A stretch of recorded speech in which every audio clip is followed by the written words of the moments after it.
Shalom, saudara-saudari yang dikasihi oleh Tuhan Yesus Kristus. Selamat kita berjumpa kembali dalam renungan pada sore hari ini. Kita bersyukur kepada Tuhan karena Tuhan Yesus baik dan kebaikannya tidak pernah berubah. Kebaikannya selalu hadir dalam hidup kita setiap hari. Sebelum kita mendengarkan renungan firman Tuhan, mari kita berdoa. Bapa di surga, dalam nama Tuhan Yesus Kristus, Tuhan dan Allah kami yang hidup dan berkuasa, kami bersyukur untuk penyertaan-Mu sepanjang hari ini. Engkau telah menolong kami dalam melalui semua aktivitas kami. Kini saatnya kami hendak mendengarkan kebenaran firman-Mu. Urapilah kami supaya kami dapat mengerti dan menaati setiap kehendak-Mu.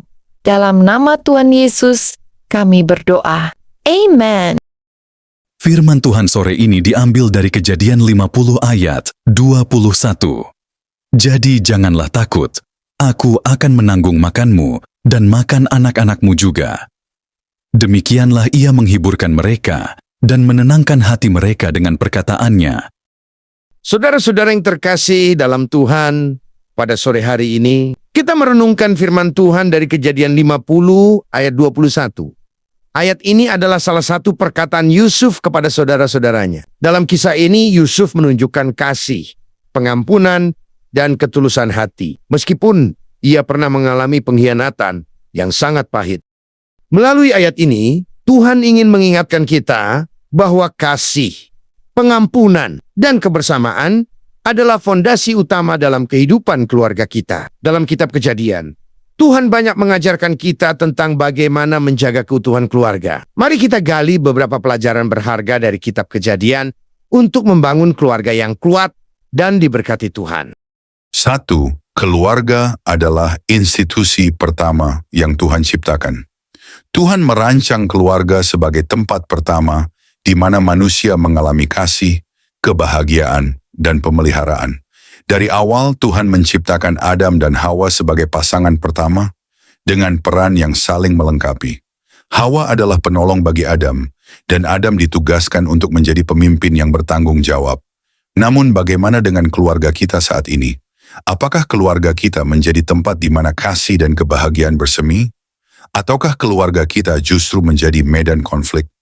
Tuhan memanggil kita untuk kembali kepada rencananya, menjadikan keluarga sebagai tempat yang penuh kasih dan berkat.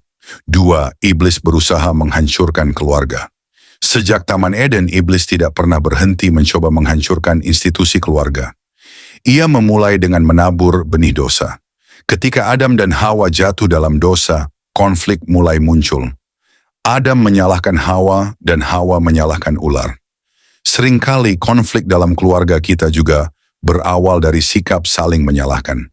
Sebaliknya, Tuhan mengajarkan kita untuk rendah hati, mengakui kesalahan, dan mencari solusi bersama. 3. Kebencian menghancurkan hubungan dalam keluarga. Kisah Kain dan Habel adalah pengingat yang sangat penting. Kebencian Kain kepada Habel mengakibatkan tragedi besar, pembunuhan saudaranya sendiri. Dalam keluarga kita, mungkin ada perasaan iri, cemburu, atau sakit hati yang terpendam. Namun Tuhan memanggil kita untuk mencabut akar kebencian itu dan menggantinya dengan kasih. Ingatlah, kebencian hanya akan menghancurkan, tetapi kasih akan memulihkan. 4. Kesatuan iman dalam keluarga.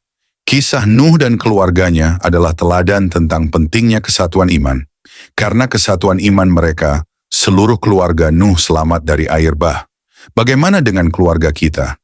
Apakah kita bersatu dalam iman kepada Tuhan? Apakah kita meluangkan waktu untuk berdoa bersama, membaca firman Tuhan bersama, atau menyembah Tuhan sebagai satu keluarga? Kesatuan iman adalah kunci untuk menghadapi badai kehidupan. 5. Kepercayaan bersama pada janji Tuhan. Abraham dan keluarganya adalah contoh luar biasa tentang kepercayaan kepada janji Tuhan. Meski menghadapi banyak tantangan, mereka tetap percaya bahwa Tuhan akan memenuhi janjinya. Dalam keluarga kita, mari kita belajar untuk saling menguatkan iman, mengingatkan janji-janji Tuhan, dan bersama-sama berjalan dalam pengharapan. 6. Kasih mengampuni dan memulihkan. Yusuf adalah teladan nyata bagaimana kasih dan pengampunan dapat memulihkan hubungan yang rusak.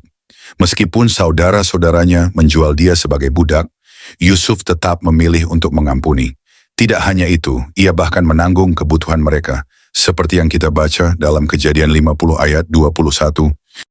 Saudara-saudara, apakah ada anggota keluarga yang perlu kita ampuni? Mungkin ada luka lama yang belum tersembuhkan, kata-kata tajam yang masih terngiang, atau perasaan dihianati yang masih menyakitkan hingga hari ini. Kita sering berpikir bahwa dengan memendam amarah atau menolak memaafkan, kita melindungi diri kita sendiri dari rasa sakit. Namun, sesungguhnya kebencian itu seperti racun yang perlahan-lahan menghancurkan hati kita.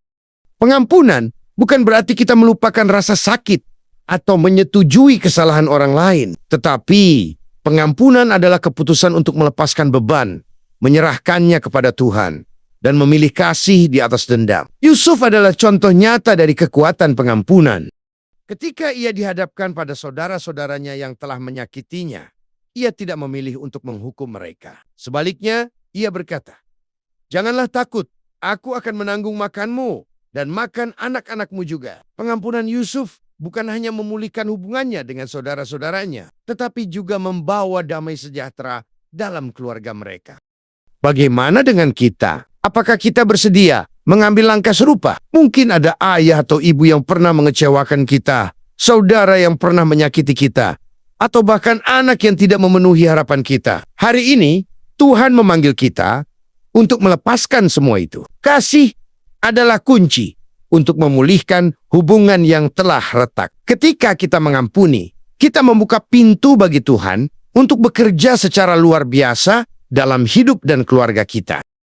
Saudara-saudara yang terkasih, mari kita belajar dari firman ini untuk membangun keluarga yang kokoh dan diberkati. Jangan biarkan dosa, iri hati, atau konflik menghancurkan keluarga kita. Jangan biarkan kebencian dan kekecewaan menguasai hati kita. Sebaliknya, jadikan keluarga kita sebagai tempat di mana kasih Tuhan berdiam, tempat di mana pengampunan menjadi budaya, dan tempat di mana iman tumbuh subur.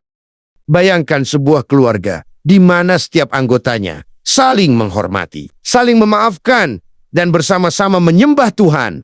Itulah rencana Tuhan bagi kita. Ketika kita hidup dalam kasih dan pengampunan, kita tidak hanya memuliakan Tuhan, tetapi juga menjadi saluran berkat bagi orang-orang di sekitar kita. Keluarga kita dapat menjadi teladan, menjadi terang bagi dunia yang seringkali dipenuhi dengan konflik dan kebencian. Mari kita mulai langkah ini hari ini. Ambil waktu untuk mendoakan keluarga Anda, meminta Tuhan untuk memulihkan hubungan yang rusak, dan memberi Anda hati yang penuh kasih untuk mengampuni. Jika ada seseorang yang perlu Anda hubungi untuk memperbaiki hubungan, jangan tunda lagi. Jadilah seperti Yusuf yang berani memulai langkah pemulihan. Mari kita berdoa. Tuhan, Allah Bapa di surga, di akhir sore ini kami datang ke hadapan-Mu dengan hati yang bersyukur. Terima kasih atas penyertaan-Mu dalam setiap langkah kami hari ini.